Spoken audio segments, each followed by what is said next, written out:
Hello friends, నమస్తే. Welcome to target IAS for Telugu beginners YouTube channel. Friends, మనం previous వీడియోలో civil services mains ఎగ్జామినేషన్కి సంబంధించి general essay syllabus and question paper pattern పైన complete analysis చూసాం కదా. So ఈ వీడియోలో మనం జనరల్ ఎస్సే తర్వాత వచ్చేటువంటి జనరల్ స్టడీస్ 1 GS1 లేదా పేపర్ 2కి సంబంధించినటువంటి complete analysis, syllabus, book list and దానికి సంబంధించినటువంటి క్వశ్చన్ పేపర్ ప్యాటర్న్ కూడా చూద్దాం. సో అంతకంటే ముందు ఎవరైతే ఈ వీడియోతో మన ఛానల్ని ఫస్ట్ టైం చూస్తున్నారో వాళ్ళు ప్లీజ్ మన ఛానల్ని సబ్స్క్రైబ్ చేసుకోండి, షేర్ చేయండి, లైక్ చేయండి. మీకు యూపీఎస్సి సంబంధించి ఎటువంటి డౌట్స్ ఉన్నా సరే, ఎస్పెషల్లీ తెలుగు మీడియంలో ప్రిపేర్ అవ్వాలనుకుంటున్నటువంటి వాళ్ళకి, యూపీఎస్సి బిగినర్స్కి ఎటువంటి డౌట్స్ ఉన్నా సరే మన యూట్యూబ్ ఛానల్లో కామెంట్ బాక్స్లో కామెంట్ చేయండి. మీ కామెంట్స్ని బట్టి మనం యూట్యూబ్ ఛానల్ ద్వారా మీ డౌట్స్ని వీడియో రూపంలో క్లియర్ చేయడం జరుగుతుంది. సో మనం సబ్జెక్ట్లోకి వెళ్తే, మనం ప్రీవియస్ వీడియోస్లో టోటల్ ఉన్నటువంటి సివిల్ సర్వీసెస్ ఎగ్జామినేషన్ ప్రొసీజర్లో లాంగ్వేజ్ పేపర్స్ అంటే కంపల్సరీ పేపర్స్కి సంబంధించినటువంటి అనాలిసిస్ అనేది చూసాం. అండ్ దీంతోపాటు నిన్నటి పేపర్లో ఎస్ఏకి సంబంధించినటువంటి కంప్లీట్ అనాలిసిస్ అనేది కూడా చూసాం కదా. సో ఈ వీడియోలో మనం ఈ జనరల్ స్టడీస్ పేపర్లో ఉన్నటువంటి పేపర్ 1 జనరల్ స్టడీస్లో పేపర్ 1కి సంబంధించినటువంటి complete syllabus analysis, question paper pattern మరియు ప్రీవియస్ పేపర్స్కి సంబంధించినటువంటి క్వశ్చన్స్ కూడా డిస్కస్ చేసే ప్రయత్నం చేద్దాం. సో దీని తర్వాత పేపర్ 2, పేపర్ 3, పేపర్ 4 డిస్కస్ చేసిన తర్వాత తెలుగు మీడియం అభ్యర్థులు, ముఖ్యంగా తెలుగు మీడియంలో బిగినర్స్గా ఎవరైతే ఉంటారో వాళ్ళకి ఆప్షనల్ పైన ఎటువంటి డౌట్స్ ఉంటాయి, ఎటువంటి ఆప్షనల్ని చూస్ చేసుకోవాలి అనే దానిపైన, ఆప్షనల్ పైన కంప్లీట్ వీడియో అనేది చేయడం జరుగుతుంది. సో ఈ వీడియోలో మనం జనరల్ స్టడీస్ పేపర్ 1కి సంబంధించినటువంటి అనాలిసిస్ని ఒకసారి చూద్దాం.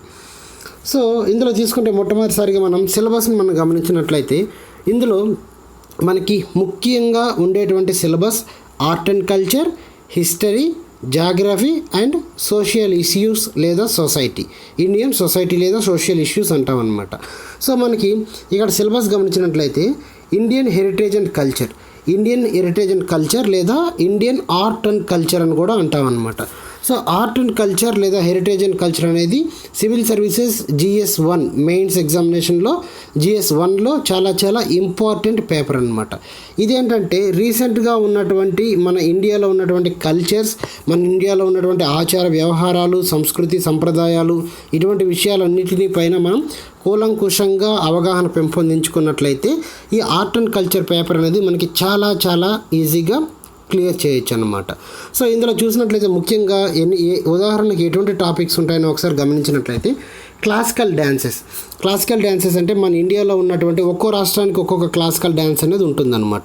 సో ఇలాగా ఏ రాష్ట్రానికి ఏ క్లాసికల్ డ్యాన్స్ ఉంది, ఎటువంటి అలంకరణలు అనేది ఆ డ్యాన్స్లో చూస్తారు, దానికి ఎటువంటి సంగీత వాయిద్య పరికరాలు యూస్ చేస్తారు, ఇటువంటి వాటిపైన మనం కంప్లీట్ అనాలిసిస్ అనేది చేయాలన్నమాట. Next Indian folk culture. మన ఇండియాలో ఒక్కో స్టేట్లో ఒక్కొక్క ట్రైబల్ పీపుల్స్ అనేటువంటి వాళ్ళు ఉంటారు, ఒక్కో ట్రైబల్ ఏరియా ఉంటుంది, వాళ్ళకి రకరకాలైనటువంటి ఆచార వ్యవహారాలు, జానపదాలు, సంప్రదాయాలు, సంస్కృతులు ఇట్లాంటివన్నీ ఉంటాయన్నమాట. సో ఇట్లాగా భారతదేశం మొత్తం పైన ఉన్నటువంటి వివిధ రకాలైనటువంటి తెగలు, జాతులకు చెందినటువంటి వారి జానపద సంస్కృతి, సంప్రదాయాల గురించి కూడా మనం అవగాహన పెంపొందించుకోవాలి. ఇండియన్ సినిమా, భారతదేశంలో ఇండియన్ సినిమా అనేది ఏ విధంగా డెవలప్ అయిన తర్వాత ఎటువంటి పరిణామాలు సినిమాలో చోటు చేసుకున్నాయి, ఎటువంటి ఫిల్మ్స్ అనేది చరిత్రలో మిగిలిపోయాయి, ఎటువంటి ఫిల్మ్స్ వల్ల భారతదేశ సినిమా చరిత్ర అనేది ఇంకొంచెం పైకి వెళ్ళింది, ఇటువంటి విషయాలన్నిటిపైన కూడా మనం ఒక కంప్లీట్ అవగాహన అనేది పెంచుకోవాలన్నమాట. నెక్స్ట్ వేదిక్ కల్చర్ అంటే భారతదేశంలో ఉన్నటువంటి వేదాలకు సంబంధించినటువంటి వేదిక్ లిటరేచర్, వేదాల యొక్క సాహిత్యం పైన కూడా మనకి కంప్లీట్ ఒక అవగాహన అనేది ఉండవలసినటువంటి అవసరం ఉంది.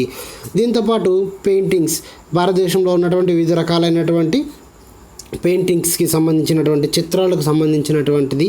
దాని తర్వాత హ్యాండీక్రాఫ్ట్స్, చేతి వృత్తులకు సంబంధించినటువంటి వాటిపైన కూడా మనం రకరకాలైనటువంటివి ఉంటాయి. అంటే ఉదాహరణకు తీసుకుంటే నిర్మల్ కొయ్య బొమ్మలు కానివ్వండి, ఇటువంటి వాటన్నిటికీ కూడా చేతి వృత్తుల ద్వారా ఏర్పడినటువంటి ప్రతి ఒక్క హ్యాండీక్రాఫ్ట్స్ విషయాలపైన కూడా మనం అవగాహన పెంపొందించుకోవాలన్నమాట. ఫిలాసఫికల్ స్కూల్స్ అంటే నాస్తిక ఆస్తిక ఇట్లాంటి ఎగ్జాంపుల్స్ అనేది చేసుకోవచ్చు అనమాట. సో అంటే ఇవి కొంచెం రిలీజియస్కి సంబంధించినది కాకుండా జనరల్గా ఒక వ్యక్తి ఒక దైవాన్ని నమ్మాలా లేదంటే ఫిలాసఫీని నమ్మాలా ఇటువంటి వాటిపైన మనం కంప్లీట్ అనాలిసిస్ అనేది కూడా ఆర్ట్ అండ్ కల్చర్లో చూస్తాం. అండ్ ఇండియన్ థియేటర్ అంటే భారతదేశంలో ఉన్నటువంటి రకరకాలైనటువంటి వీధి కళాకారులకు సంబంధించినటువంటి వాటిగా చెప్పుకోవచ్చు అనమాట. అంటే ఉదాహరణకు హరికథా గానం కానివ్వండి, బుర్రకథా గానం కానివ్వండి, తోలుబొమ్మల ఆట కానివ్వండి, ఇటువంటి వాటినన్నింటిని కూడా మనం ఇండియన్ థియేటర్లో మనం డిస్కస్ చేస్తామన్నమాట. సో కాబట్టి ఈ ఆర్ట్ అండ్ కల్చర్లో ఇటువంటి టాపిక్స్తో పాటు మనకి ఎక్కువగా ఈ వేదిక్ లిటరేచర్ అనేది ఏన్షియంట్ హిస్టరీకి ఇది కొంచెం మనకి టచ్ అయ్యేటువంటి అవకాశం ఉందన్నమాట. వీటితో పాటు మనం ఏన్షియంట్ హిస్టరీ చదివినప్పుడు ఏన్షియంట్ హిస్టరీలో వచ్చేటువంటి ఆర్ట్ అండ్ కల్చర్కి సంబంధించినటువంటి అంశాలన్నింటినీ కూడా మనం దీంట్లో రిలేట్ చేసుకోవాలి. అండ్ దీంతోపాటు మనకున్నటువంటి handicrafts and Indian theatre, Indian classical dances ఇట్లాంటివి చదువుతున్నప్పుడు భారతదేశం యొక్క స్థానిక సంస్కృతి పైన మనం కంప్లీట్ అవగాహన అనేది పెంచుకోవాలి. అండ్ ఈ పెయింటింగ్స్ కానివ్వండి, హ్యాండీక్రాఫ్ట్స్ కానివ్వండి, ఇటువంటి వాటిని కొన్ని స్పెసిఫిక్గా చూసినప్పుడు GI ట్యాగ్స్కి సంబంధించి కానివ్వండి, లేదా ఒక పర్టికులర్ వాటికి ఏదైనా ఒక అవార్డ్స్ వచ్చినా ఇటువంటి వాటిని కూడా మనం కరెంట్ అఫైర్స్ రిలేట్ చేసుకోవాలన్నమాట. ఈ మధ్య కాలంలో GI ట్యాగ్స్ అనేది చాలా వస్తువులకు వస్తున్నాయి. ఈ GI ట్యాగ్స్ అనేది కూడా మన భారతదేశంలో వచ్చేటువంటి GI ట్యాగ్స్ మన ఇండియన్ హెరిటేజ్ అండ్ కల్చర్ సబ్జెక్ట్కి చాలా చాలా ఇంపార్టెంట్ అనమాట. సో కాబట్టి ఈ ఆర్ట్ అండ్ కల్చర్ సబ్జెక్ట్ అనేది GS1 మెయిన్స్లో చాలా ఇంపార్టెంట్ రోల్ అనేది ఉంటుంది. అండ్ దీనికి అందరూ జనరల్గా ఫాలో అయ్యే బుక్స్ నితిన్ సింఘానియా బుక్ని అందరూ ప్రిఫర్ చేస్తారు జనరల్గా ఇంగ్లీష్ మీడియం వాళ్ళకైతే. సో మనం ప్రిలిమ్స్కి సంబంధించి బుక్ లిస్ట్ డిస్కస్ చేసినప్పుడు ఆర్ట్ అండ్ కల్చర్కి ఆల్రెడీ అక్కడ బుక్ లిస్ట్ డిస్కస్ చేసాం. ఎవరైనా కొత్తగా మన ఛానల్ చూస్తున్నటువంటి వాళ్ళు ఆ వీడియోని ఒకసారి చూసినట్లయితే వాళ్ళకి complete art and culture book list అనేది అవగాహన అవ్వడం జరుగుతుందన్నమాట. దీని తర్వాత నెక్స్ట్ సబ్జెక్ట్ వస్తే మనకి హిస్టరీ.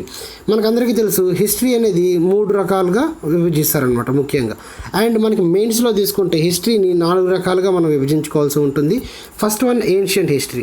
ఇందాక డిస్కస్ చేసినట్లు వేదకాలం నుంచి ఏర్పడినటువంటి జనపదాల నుంచి, దాని తర్వాత వచ్చినటువంటి రాజుల నుంచి, దాని తర్వాత వచ్చినటువంటి రాజులు వాళ్ళ సంస్థానాలు, వాళ్ళ ఉన్నతి పతనం, ఇటువంటి విషయాలన్నీ కూడా మనం హిస్టరీలో డిస్కస్ చేస్తాం. సో ఈ ప్రాచీన భారతదేశ చరిత్రలో ఉన్నటువంటి రాజుల గురించి చదివిన తర్వాత మధ్యయుగ భారతదేశంలో ఉన్నటువంటి రాజులు, దాని తర్వాత ఆధునిక భారతదేశం అంటే స్వతంత్రోద్యమం తర్వాత భారతదేశం, ఇటువంటివన్నిటిని కూడా మనం ఆధునిక భారతదేశంలో చదువుకుంటాం అన్నమాట. సో ఈ 3 అనేది మనం కామన్గా చదివిన మెయిన్స్లో మనకి ఇంకోటి ఇంపార్టెంట్గా చదవాల్సింది ప్రపంచ చరిత్ర అంటే పారిశ్రామిక విప్లవాలు ఏ విధంగా వచ్చాయి ప్రపంచం మొత్తం మీద, అండ్ ప్రపంచ యుద్ధాలు ఏ విధంగా జరిగాయి, ఒక దేశానికి మధ్య ఉన్నటువంటి విప్లవ శత్రుత్వాలు ఎలా ఉన్నాయి, అంటే ఉదాహరణకు రష్యా విప్లవం కానివ్వండి, ఇలాంటివన్నీ కూడా మనం ప్రపంచ విప్లవాలలో చదువుకుంటూ ఉంటాం అన్నమాట. సో కాబట్టి ఏన్షియంట్, మిడివల్, మోడర్న్ ఇండియా అని మనం ఆల్రెడీ బుక్ లిస్ట్ అనేది ప్రిలిమ్స్ బుక్ లిస్ట్ దాంట్లో సంబంధించి ఇవ్వడం జరిగింది. జనరల్గా తెలుగు మీడియం వాళ్ళకైతే సతీష్ చంద్ర బుక్ అండ్ ఆధునిక భారతదేశ చరిత్రకు BA బుక్స్ని ప్రిఫర్ చేస్తారు. ప్రపంచ చరిత్రకు కూడా NCERTs అండ్ దీంతోపాటు 6th క్లాస్ నుంచి 10th క్లాస్ వరకు ఉన్నటువంటి 10th క్లాస్ సోషల్ బుక్స్లో ఉన్నటువంటి చరిత్ర దాంట్లో కూడా మనకి ఈ టాపిక్స్ అనేది చాలా క్లియర్గా డిస్కస్ చేయడం అనేది జరుగుతుంది అనమాట. సో తెలుగు మీడియం వాళ్ళు ఆ బుక్స్ ఫాలో అయినా కూడా సరిపోతుంది. నెక్స్ట్ దీంతోపాటు ఇంకో చాలా ఇంపార్టెంట్ సబ్జెక్ట్ వచ్చేసి భారతీయ సమాజం, ఇండియన్ సొసైటీ అంటారు.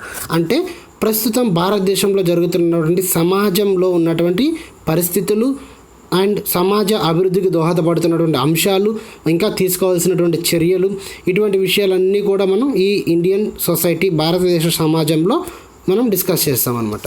దీనిలో ఉన్నటువంటి టాపిక్స్ని ఒకసారి గమనించినట్లయితే ఫస్ట్ మనకి salient features of the Indian society యొక్క లక్షణాలు, డైవర్సిటీ ఇన్ ఇండియా, భారతదేశంలో ఉన్నటువంటి విభిన్న రకాలైనటువంటి సమాజము, ఉమెన్ ఎంపవర్మెంట్, స్త్రీ యొక్క సాధికారత అండ్ పాపులేషన్ ఇష్యూస్, జనాభాకు సంబంధించినటువంటివి, పావర్టీ ఇష్యూస్, అర్బనైజేషన్, పట్టణీకరణ, ప్రపంచీకరణ, సోషల్ ఎంపవర్మెంట్, ఇటువంటి విషయాలన్నీ కూడా అంటే సమాజాభివృద్ధికి అవసరమైనటువంటి విషయాలన్నీ కూడా మనం భారతీయ సమాజంలో ఎక్కువగా డిస్కస్ చేస్తామన్నమాట. అండ్ దీంట్లో నుంచి మనకి మెయిన్స్ ఆన్సర్ రైటింగ్ అనేది చాలా ఈజీగా రాసేటువంటి అవకాశం అనేది ఉంది. ఇందుకోసం మనం ఎక్కువగా న్యూస్ పేపర్స్ చదువుతూ ఉంటే, కరెంట్ అఫైర్స్కి సంబంధించినటువంటి పేపర్స్, ఆర్టికల్స్ చదువుతూ ఉంటే మనం సమాజంలో ఎటువంటి ఎటువంటి వివక్షతాపూరితమైనటువంటిది ఉంది, ఎటువంటి అభివృద్ధి అనేది జరుగుతోంది, ఇటువంటి వాటిపైనంతా మనం అవగాహన పెంపొందించుకుంటే భారతదేశ సమాజం అనేటువంటి సబ్జెక్ట్ని చాలా ఈజీగా మనం క్లియర్ చేయొచ్చు అనమాట. సో ఇందులో మనకి ప్రిఫర్ చేసే బుక్ యాక్చువల్లీ తెలుగు మీడియం వాళ్ళకంటే భారతీయ సమాజం అనే బుక్ బిఏ బుక్ ఇది, దీన్ని ఎక్కువగా ప్రిఫర్ చేస్తారనమాట. ఈ భారతీయ సమాజం బుక్లో అన్ని రకాలైనటువంటి టాపిక్స్ అన్నీ కూడా కవర్ చేయబడ్డాయి అన్నమాట. నెక్స్ట్ సబ్జెక్ట్ తీసుకుంటే చాలా ఇంపార్టెంట్ సబ్జెక్ట్ ఇది మనకి జాగ్రఫీకి సంబంధించినటువంటిది అనమాట. సో జాగ్రఫీ అనేది మనకు ముఖ్యంగా 3 రకాలుగా డివైడ్ చేస్తారు. ఫస్ట్ వన్ భౌతిక భూగోళ శాస్త్రం, రెండోది ప్రపంచ భూగోళ శాస్త్రం, మూడోది భారతీయ భూగోళ శాస్త్రం అనమాట.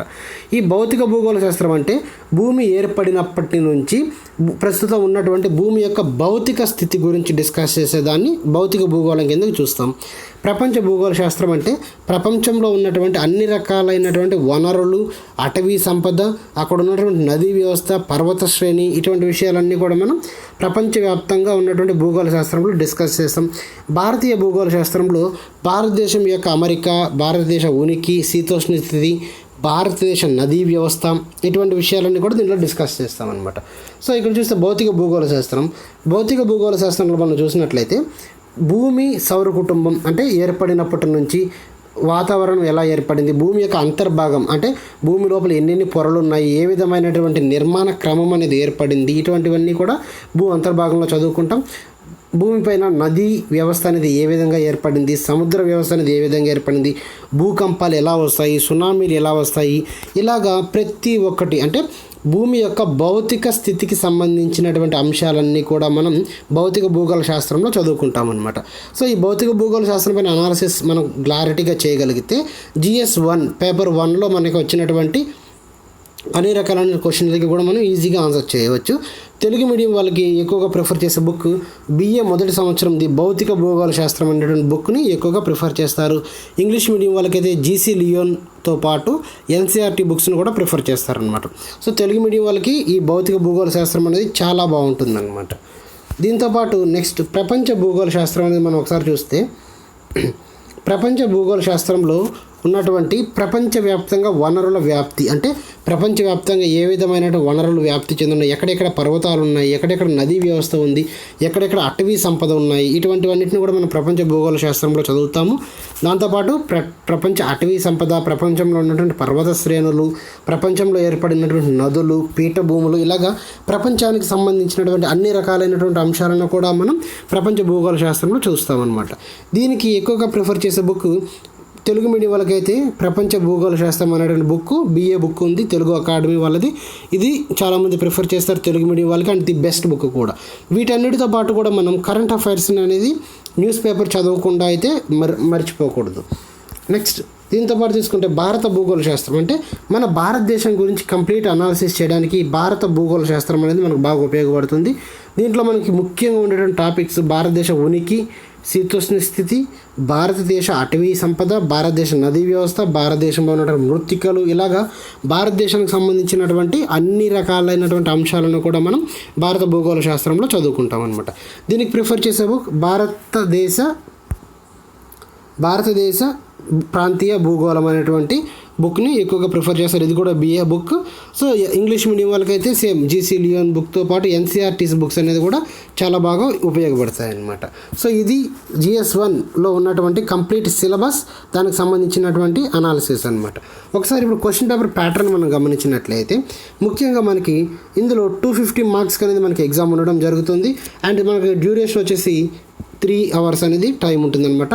ఇది జనరల్ స్టడీస్ పేపర్ 1 అనమాట. సో ఇందులో మనం చూసినట్లయితే ఫస్ట్ ఇన్స్ట్రక్షన్స్ ఒకసారి గమనించినట్లయితే there are 20 questions printed in the Hindi and English language.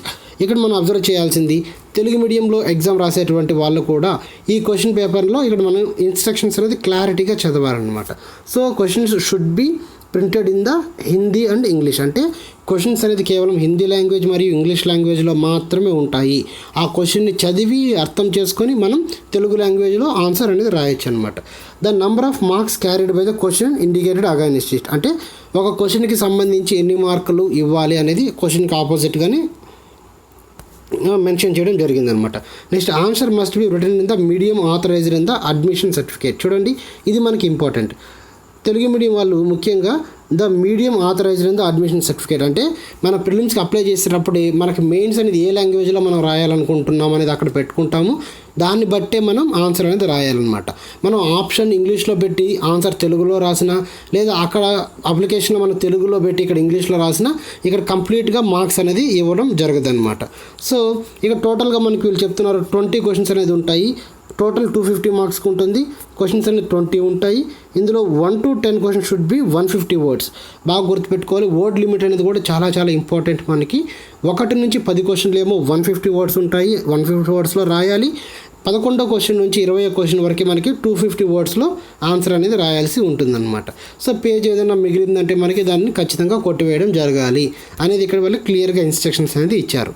So ఇది మొత్తం ఒకసారి మనం ఇక్కడ చూస్తే దీనిలో మనకి చాలా ఇంపార్టెంట్ అయింది ఏంటి అంటే ఇక్కడ ఉన్నటువంటి మీడియం అంటే రైటింగ్ మీడియం మనం కంపల్సరీ తెలుగు అనే ఆప్షన్ పెట్టుకుంటే తెలుగులోనే రాయాలి, ఇంగ్లీష్ అనే ఆప్షన్ పెట్టుకుంటే ఇంగ్లీష్లోనే రాయాలి. కానీ క్వశ్చన్ మాత్రం కేవలం హిందీ లాంగ్వేజ్ మరియు ఇంగ్లీష్ లాంగ్వేజ్లోనే ఉంటుంది. అండ్ వర్డ్ లిమిట్ అనేది ఇక్కడ 150 వర్డ్స్. అంటే 1 నుంచి 10 క్వశ్చన్లకి 150 వర్డ్స్ ఉంటుంది. 11 నుంచి 20 క్వశ్చన్లకేమో 250 వర్డ్స్లో మనం ఆన్సర్స్ అనేది రాయాల్సి ఉంటుందన్నమాట. ఈ 2 ఇన్స్ట్రక్షన్స్ మనకి చాలా ఇంపార్టెంట్. క్వశ్చన్ పేపర్ ప్యాటర్న్ గమనిస్తే ఫస్ట్ క్వశ్చన్ చూడండి, హిందీ లాంగ్వేజ్లోనే ఇచ్చాడు. క్వశ్చన్ అనేది ఇంగ్లీష్ లాంగ్వేజ్లోనే ఇచ్చాడు. మనం ఇక్కడ క్వశ్చన్ చదవాలి. ఇక్కడ ఏమి ఇచ్చాడు, highlight the central Asian and Greco బ్యాక్టీరియన్ elements in the Gandhara art అన్నాడు. ఇది ఆర్ట్ అండ్ కల్చర్కి ఏన్షియంట్ హిస్టరీకి సంబంధించినటువంటి 2 ఉంది. గాంధార ఆర్ట్ గురించి చెప్పమన్నాడు and highlight the central Asian and బ్యాక్టీరియన్ elements అని చెప్పారు. అంటే ఈ గాంధార ఆర్ట్ ఏన్షియంట్ హిస్టరీలో వచ్చేటువంటి గాంధార ఆర్ట్కి సంబంధించినటువంటిది. వీన్ని మన క్వశ్చన్ని అర్థం చేసుకోవాలి. దాని తర్వాత ఏం అడిగాడు అనేది మనం తెలుగులో ఆన్సర్ అనేది కూలంకుషంగా రాయవలసి ఉంటుందన్నమాట. అలాగా ఫస్ట్ క్వశ్చన్ నుంచి 10 క్వశ్చన్స్ వరకు ఉన్నటువంటివన్నీ కూడా మనకి ఒక్కొక్క క్వశ్చన్ కూడా 10 మార్కులు అనేది క్యారీ చేయడం జరుగుతుంది. అలాగే 11వ క్వశ్చన్ నుంచి ఇక్కడ అబ్జర్వ్ చేసినట్లయితే మనకి 11వ క్వశ్చన్ నుంచి ఇక్కడ వర్డ్ లిమిట్ అనేది మారిపోయింది. 11వ క్వశ్చన్ నుంచి మనకి 250 వర్డ్స్ అనేది ఇవ్వడం జరిగింది. ఒక్కో క్వశ్చన్ కూడా 15 మార్క్స్ అనేది క్యారీ చేయడం జరిగింది అనమాట. సో టోటల్ 250 మార్క్స్కి ఉంటుంది. ఇక్కడ చాలా కేర్ఫుల్గా గమనించవలసిన విషయం ఏంటంటే ఇంగ్లీష్లో ఉన్నటువంటి క్వశ్చన్ని మనం కంపల్సరీగా తెలుగులో అర్థం చేసుకొని అనలైజ్ చేసుకొని ఆన్సర్ తెలుగులో రాయవలసి ఉంటుంది. సో ఈ విషయం మనం కొంచెం గమనించాలన్నమాట. సో ఇది GS1 సివిల్స్ మెయిన్స్లో ఉన్నటువంటి GS1 paper complete syllabus and question paper analysis. ఇంకా దీనికి సంబంధించినటువంటి ప్రీవియస్ పేపర్స్ కింద డిస్క్రిప్షన్లో లింక్లో పెట్టడం జరుగుతుంది. ఆ లింక్ ద్వారా మీరు ప్రీవియస్ పేపర్స్ని కూడా డౌన్లోడ్ చేసుకొని ఆన్సర్ రైటింగ్ ప్రాక్టీస్ అనేది ఎంత బాగా చేస్తే మనకి అంత ఈజీగా మార్క్స్ స్కోర్ చేసేటువంటి అవకాశం ఉందన్నమాట. అండ్ ఈ సిలబస్తో పాటు అంటే స్టాటిక్ సిలబస్తో పాటు మనం న్యూస్ పేపర్లో వచ్చేటువంటి ఆర్టికల్స్ అనేది రెగ్యులర్గా కానీ ఫాలో అయితే GS ఆన్సర్ రైటింగ్ అనేది మనకి చాలా యూస్ఫుల్ అవుతుంది అనమాట. సో ఇది ఫ్రెండ్స్ మనకు సంబంధించినటువంటి GS paper 1 analysis and syllabus pattern.